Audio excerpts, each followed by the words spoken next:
أيضا كان أكو قصف تركي وضحايا ناس انصابوا. سيدي العزيز، الحادثة اللي تتحدث عنها بالقصف التركي أيضا ما كان موجود جيش عراقي على أراضي الإقليم، بالتالي أكو ناس استنكروا بعدهم صابتين. عوائل بعيدة كل البعد عن الموضوع الصراع، يعني كان عوائل في مصيف مدني وعوائل ليس لها علاقة لا بالأحزاب ولا لها علاقة بالصراعات. قبل التكليف اكو مدرسه انضربت ايضا، يعني قبل يعني قريب من المدرسه.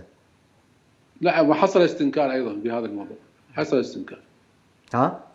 حصل نعم، هم حصل استنكار في هذا الموضوع، يعني لم يكن احد يبارك هذا العمل، يعني لا تجد واحد في الحكومه العراقيه يبارك اي من هذه الاعمال، يعني هذه الاعمال تبقى اعمال عدائيه وانتهاكيه للسياده العراقيه، لا احد يبرر. طيب هاي اذا قلنا احزاب معارضه بالتالي بيها، وهناك بيها مدنيين داخل اربيل 12 صاروخ ايضا اذا اذكرك بيها، ما كان بيها معارضه.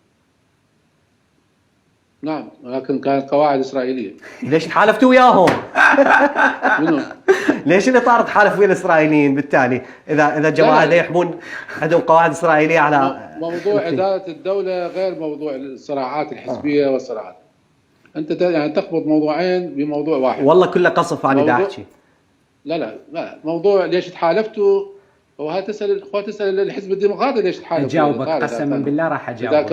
اذا كان لا يؤمن بهذا. لا جماعه مادين ايدهم، انا اقول لك قبل ما يقول، لان قايل لي اياها سيدي العزيز، موضوع نفصل اداره الدوله عن العقائد الحزبيه والمعتقدات والخلفيات الحزبيه. موضوع اداره الدوله يختلف تماما عما تؤمن به هذه الاحزاب. هناك احزاب ليبراليه، احزاب دينيه، احزاب علمانيه، احزاب ماركسيه. موضوع عندما تدخل في اداره الدوله يختلف المفهوم تماما. حلو. اما